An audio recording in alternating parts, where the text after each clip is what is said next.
Swann, Odette. Après un dîner verdurin dans la voiture de Swann, Odette tient à la main un bouquet de cattleya et dans son corsage sont enfoncées d'autres fleurs de cattleya. Ces orchidées, surtout les cattleyas, ont une forme amusante. D'ailleurs, ce sont mes fleurs préférées. Elles ont l'air d'être en soie ou en satin. Celle-là est très chic. Elle a l'air d'être découpée dans la doublure de mon manteau. Ravissant. Le pianiste de Madame Verdurin nous a vraiment caressé l'oreille avec la musique de Vinteuil et surtout sa petite phrase. J'aimerais bien entendre cette sonate en entier. Qu'avez-vous besoin du reste? C'est ça notre morceau. Au lieu que nous allions chez les Verdurins, je pourrais même dîner seule avec vous, si vous aimiez mieux cela. Et Madame Verdurin? Oh, ce serait bien simple. J'aurais qu'à dire que ma robe n'a pas été prête, que mon cab était venu en retard. Il y a toujours moyen de s'arranger. Vous êtes gentille. Le cheval fait un écart et ils sont bousculés. Odette pousse un cri et reste palpitante, sans respiration. Swann la tient par l'épaule. Ce n'est rien, n'ayez pas peur. Surtout, ne me parlez pas. Ne me répondez que par signe pour ne pas vous essouffler encore davantage. Cela ne vous gêne pas que je remette droite les fleurs de votre corsage qui ont été déplacées par le choc? J'ai peur que vous ne les perdiez. Je voudrais les enfoncer un peu. Pas du tout, ça ne me gêne pas. Oh non, surtout ne parlez pas. Vous allez encore vous essouffler. Vous pouvez bien me répondre par geste, je vous comprendrai bien. Sincèrement, je ne vous gêne pas. Voyez, il y a un peu... Je pense que c'est du pollen qui s'est répandu sur vous. Vous permettez que j'essuie avec ma main? Je ne vais pas trop fort. Je ne suis pas trop brutal. Je vous chatouille peut-être un peu. Mais c'est que je ne voudrais pas toucher le velours de la robe pour ne pas le friper. Mais voyez-vous, il était vraiment nécessaire de les fixer. Ils seraient tombés. Et comme cela, en les enfonçant un peu moi-même... Sérieusement, je ne vous suis pas désagréable. Et en les respirant pour voir s'ils n'ont pas vraiment d'odeur non plus. Je n'en ai jamais senti. Je peux? Dites la vérité. Odette hausse légèrement les épaules, comme pour dire Vous êtes fou. Vous voyez bien que ça me plaît. quelque temps après. Puis c'est l'amour heureux au son de la petite phrase de Vinteuil, hymne national de l'amour de Swann et Odette. Alors, il y eut la présence d'Odette, la vue d'Odette, la conversation avec Odette, dont les Verdurins me faisaient en m'invitant le don inestimable. Je me plaisais mieux que partout ailleurs dans leur petit clan. Quel charmant milieu! Comme c'est au fond la vraie vie qu'on mène là. Comme on y est plus intelligent, plus artiste que dans le monde. Comme Madame Verdurin, malgré de petites exagérations un peu risibles, a un amour sincère de la peinture, de la musique. Quelle passion pour les œuvres, quel désir de faire plaisir aux artistes. Madame Verdurin est une grande âme. Elle m'a donné les preuves d'une noblesse de cœur, d'une hauteur âme où on n'atteint pas sans une hauteur égalée de pensée. Certes, elle a la profonde intelligence des arts. Elle a une compréhension plus profonde de l'existence que tous les traités de philosophie. Odette se détache de Swann. Un soir, chez Odette, après 11 heures, Excuse-moi de n'avoir pas pu venir plus tôt. Il est bien tard, en effet. L'orage m'a rendue souffrante. J'ai mal à la tête. Et je te préviens, je ne te garderai pas plus d'une demi-heure. À minuit, je te renverrai. D'ailleurs, je suis trop fatiguée. J'aimerais dormir. Oh, alors, pas de cattleya ce soir? Moi qui espérais un bon petit cattleya. Mais non, mon petit. Pas de cattleya ce soir. Tu vois bien que je suis souffrante. Oh, cela t'aurait peut-être fait du bien, mais enfin, je n'insiste pas. Éteins la lumière, hein, avant de t'en aller. Swann en souffre et réagit, devient très jaloux. Il n'est plus reçu chez les Verdurins. C'est vraiment ce qu'il y a de plus bas dans l'échelle sociale, le dernier cercle de Dante. Nul doute que le texte auguste ne se réfère aux Verdurins. Au fond, comme les gens du monde dont on peut médire, mais qui tout de même sont autre chose que ces bandes de voyous, montrent leur sagesse en refusant de les connaître, d'y salir même le bout de leurs doigts. Verdurin, quel nom! Ah! On peut dire qu'ils sont complets, qu'ils sont beaux dans leur genre. Dieu merci, il n'était que temps de ne plus condescendre à la promiscuité avec cette infamie, avec ces ordures. Quelque temps plus tard, Odette, mon chéri, je sais bien que je suis odieux, mais il faut que je te demande des choses. Tu te souviens de l'idée que j'avais eue à propos de toi et de Madame Verdurin? Dis-moi si c'était vrai avec elle ou avec une autre.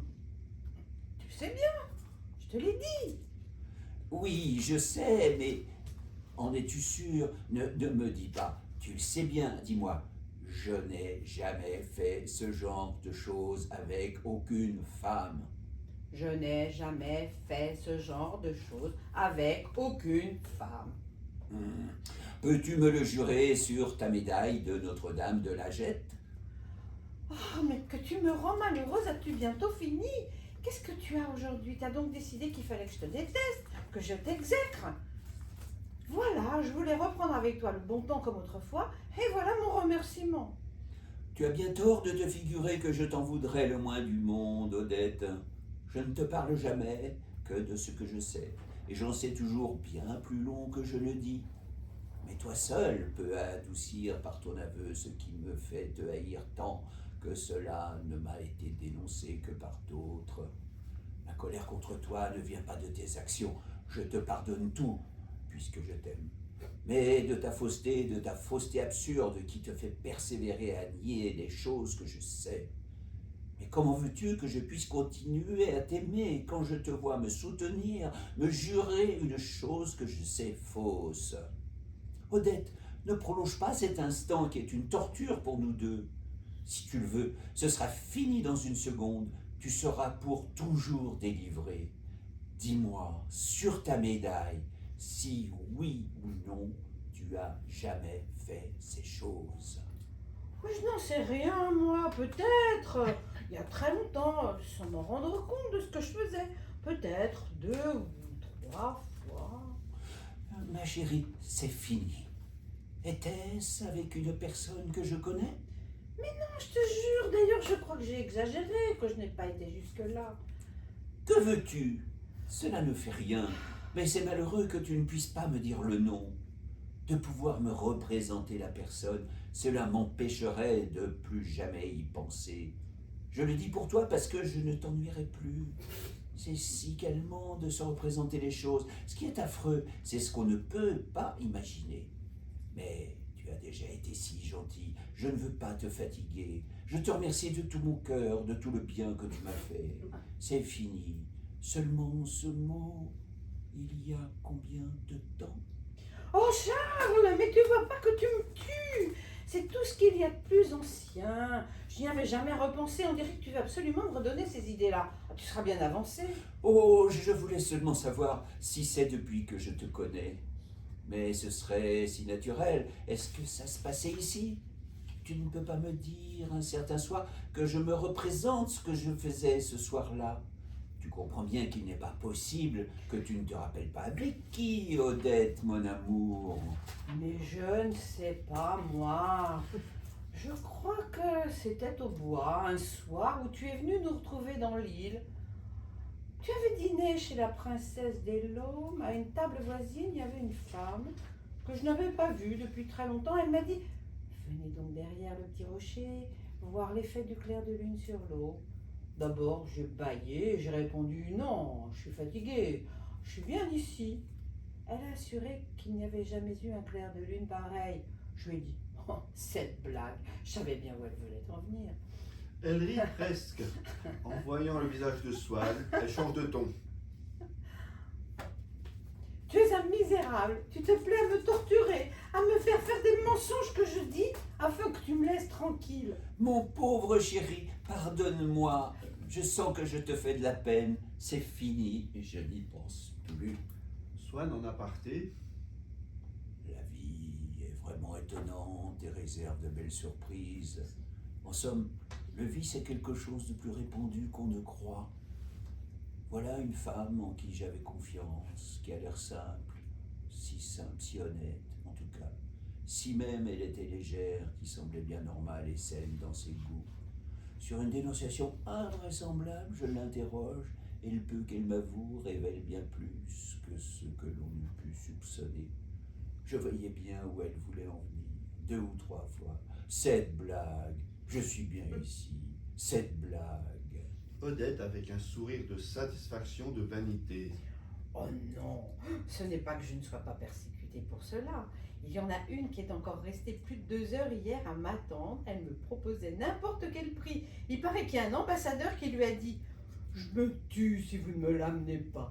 On lui a dit que j'étais sortie. J'ai fini par aller moi-même lui parler pour qu'elle s'en aille.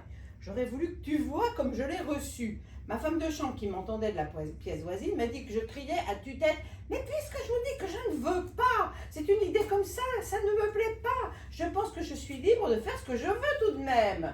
Si j'ai besoin d'argent, je comprends. Le concierge a ordre de ne plus la laisser entrer. Il dira que je suis à la campagne. Ah, j'aurais voulu que tu sois caché quelque part. Je crois que tu aurais été content, mon chéri. Elle a du bon tout de même, tu vois, ta petite Odette. Quoi qu'on la trouve si détestable. » Plus tard, Swann finit par guérir d'Odette. Et avec cette muflerie intermittente qui reparaissait chez Swann dès qu'il n'était plus malheureux et qui baissait du même coup le niveau de sa moralité, il s'écria en lui-même « Dire que j'ai gâché des années de ma vie, que j'ai voulu mourir, que j'ai eu mon plus grand amour pour une femme qui ne me plaisait pas, qui n'était pas mon genre. » Bravo.